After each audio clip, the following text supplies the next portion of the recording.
Salut et bienvenue dans cette nouvelle vidéo. Aujourd'hui c'est une vidéo un peu spéciale puisqu'on va passer 24 heures avec Matelottech. Matelottech, c'est 5 potes à moi en école d'ingénieur qui ont décidé de partir faire le tour de l'Atlantique Nord à la voile pour un projet solidaire dont on va apprendre un peu plus aujourd'hui. C'est parti.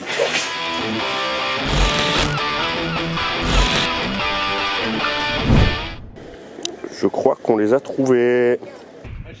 Chip chop. Ça va mec? Ah, ça fait Si mec. Ah, fait. Ah là là, pépite, ça va mon gars? Voilà. Et voilà, bienvenue à bord de Kerwatt. Il a pas changé de nom? Non, Kerwatt, toujours Kerwatt, et oui, faut pas changer de nom en voile, ça porte malheur apparemment. Bah, il a déjà changé de nom 2 fois donc. Mais il a pas coulé entre temps. Il a pas coulé, donc on espère que ça va bien se passer. Des bons changements.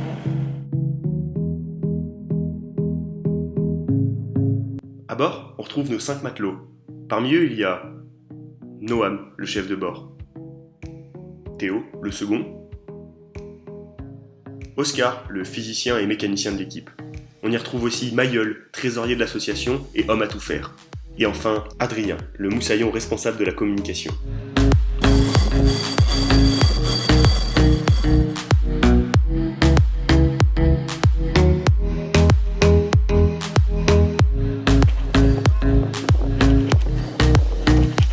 Bon là c'est un peu technique parce qu'on sort du port, donc il faut gréer les voiles, faire attention à ne rien toucher. Bref, il faut tout gérer rapidement et bien, donc on laisse faire les professionnels. Et on a gréé la grande voile qui est là, et maintenant on va gréer le génois.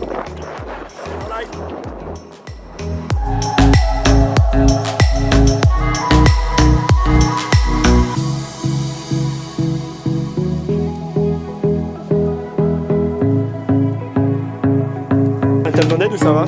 Ça va. On est en train de préparer le repas. On va manger en navigation. Ça va être pas. technique. Théo? Mais bon, on y va. Théo? On vient un bonhomme. Et ce midi, c'est maquereau pêché pendant la nuit par Et oui, pendant les longues navigations, on n'a pas accès aux denrées périssables. De fait, on se nourrit majoritairement de boîtes de conserve, d'aliments secs, c'est-à-dire des pâtes, du riz. Et on essaye d'agrémenter le tout avec la pêche du jour. Pour nous, c'était maquereau. Mais lors de longues traversées, on peut facilement pêcher des morues, des dorades ou encore du thon pour les plus chanceux. Par contre, en tant que bon grenoblois, on trouve toujours un moyen de ramener une bonne meule de fromage.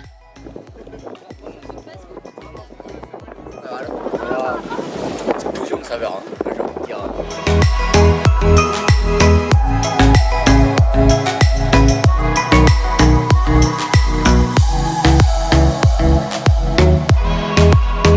Alors là, on va passer en vente arrière. Du coup, l'équipe est en train de préparer une voile spécifique pour vente arrière qui s'appelle le SPI. C'est une grande voile et on va pouvoir la mettre dans quelques minutes.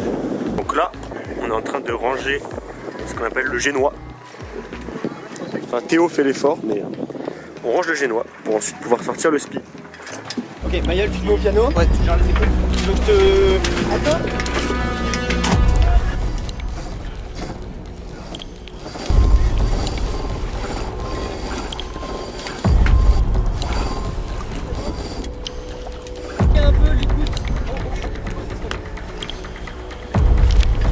Dès que je vais lâcher de l'écoute, je vais le décaler, il va prendre le vent et...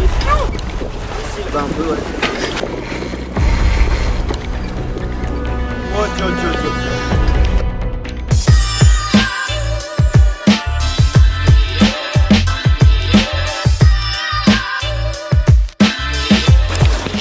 Voilà, c'est le SPI, une très grande voile toute ronde grâce à laquelle on peut aller vite en vente arrière.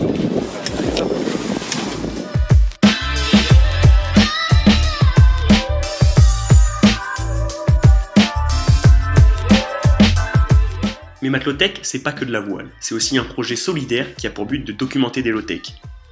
A l'inverse des high-tech que l'on connaît, les low-tech ce sont des technologies utiles qui répondent à des besoins primaires, accessibles puisqu'elles ne coûtent pas trop cher à produire, mais elles sont aussi durables puisqu'elles sont faites avec des matériaux locaux. C'est par exemple un compost urbain ou encore un four solaire. Tout au long de leur tour de l'Atlantique, les 5 matelots vont aller à la rencontre de populations et de personnes ayant développé leur propre low-tech. Avec eux, ils vont comprendre leur fonctionnement pour ensuite alimenter un site internet gratuit sur lequel on trouvera les plans pour que tout le monde puisse fabriquer cette low-tech depuis chez lui. Voilà, on s'est donc arrêté au mouillage sur l'île de Groix. qui se trouve ici, qui se trouve environ également à 6 km de la métropole avec l'ensemble des petits villages qui parsèment la côte bretonne. Donc on va passer la nuit ici avec tout l'équipage, on est 9 ce soir à bord. On va faire à manger, on va profiter tranquillement de la soirée et une fois qu'on aura fait tout ça, et ben, on ira se coucher tranquillement. Voilà, c'est l'heure de faire les patates pour 9 personnes. Du coup on va cuisiner là-dessus, une petite cuisine amovible. Alors est-ce que je remonte pour le... Ça sera chic, je remonte s'il y a une énorme. Mercredi. Petit check météo pour voir où naviguer, quand. Il n'y a pas beaucoup de réseau, hein. Du coup il faut attendre. Ça va arriver. Mais ça sort.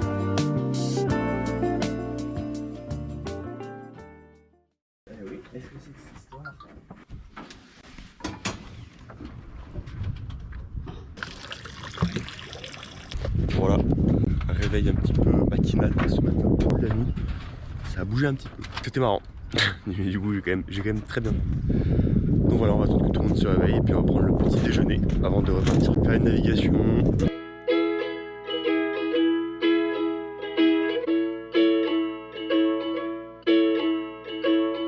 Oh là, mais dedans. Mais qu'est-ce que c'est que cet arbre dedans?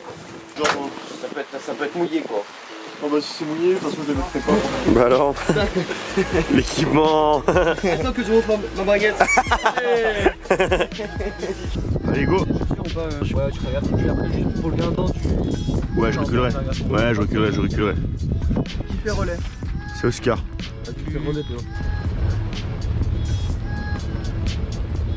La Bretagne, ça vous gagne. Non. Ça vous mouille. Ça vous mouille, ah ça vous mouille.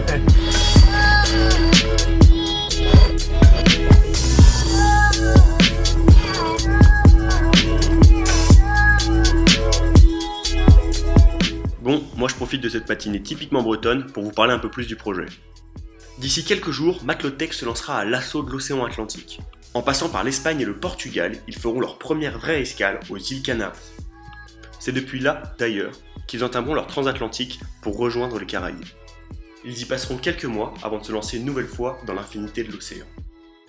Après une deuxième transat, ils s'arrêteront un moment aux Açores avant de rejoindre une bonne fois pour toutes la métropole. Pour réaliser un tel tour en utilisant uniquement la voile, nos 5 compères n'ont pas lésiné sur les moyens. Ils embarquent à bord d'un Oceanis 40 de la marque Beneteau.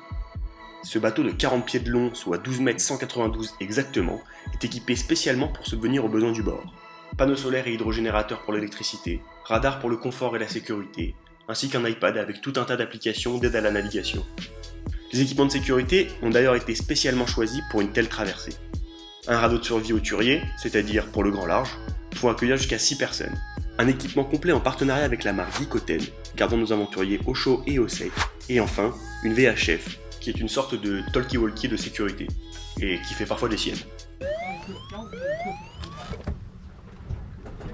10, 13, 47, 38. On a quoi nous? Oui, c'est pas du tout la SN qui... Non, Non. c'est encore qui doit te faire de la merde. Donc c'est ça en fait qui fait la merde. Non, c'est encore. C'est Il y a une alarme plutôt inquiétante, finalement, ce n'est pas grand chose. Heureusement. La VHF, c'est donc une petite radio Society Civil qui ressemble à ça, qui permet à la fois de communiquer avec les autres bateaux et en cas d'avarie, c'est ça le mot exact, il permet de prévenir les autres bateaux, le cross, c'est la sécurité marine, de prévenir toutes les sécurités pour qu'on vienne nous aider, tout simplement. Voilà, donc il faut toujours garder un œil attentif, puisque si un autre bateau a besoin d'aide, il faut aller lui venir en aide. La pluie s'est calmée, et le vent est un peu monté, du coup ça gîte pas mal, mais c'est cool.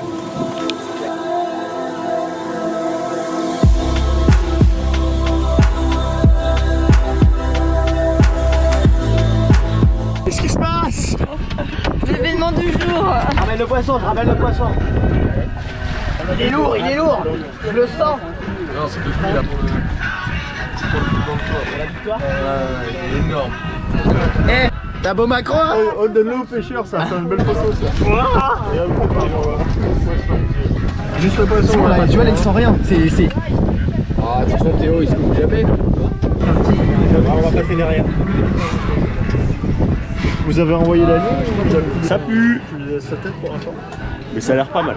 C'est le plus gros que vous avez pêché? Nouveau record pour Machlotech. Il fait combien? Il fait 1m20, non? C'est un truc comme ça?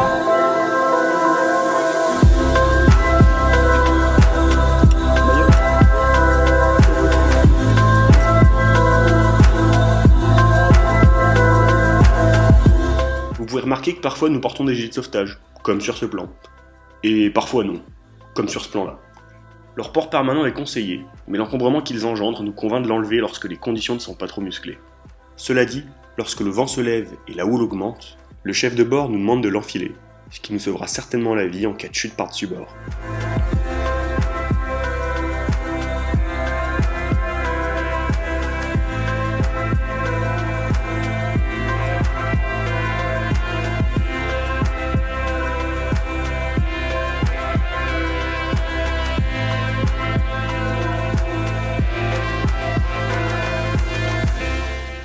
Et voilà, c'est ainsi que se termine pour moi l'aventure Machlotech. Comme expliqué plus tôt, les copains partent début septembre vers leur première escale aux Canaries. J'espère pouvoir les rejoindre au moins une petite semaine là-bas avant qu'ils entament leur traversée. Vous avez eu là une globale explication du projet, mais si vous voulez en apprendre un peu plus et les soutenir, je vous laisse tous les liens en description. Ils réalisent d'ailleurs une web-série dont les premiers épisodes sont déjà en ligne. Je vous laisse ça aussi en description. En tout cas, c'est un projet ambitieux et incroyable dans lequel se sont lancés Noam, Théo, Mayol, Oscar et Adrien. Alors, à défaut de pouvoir vous dire au revoir le jour de votre départ, je vous souhaite bon vent les gars.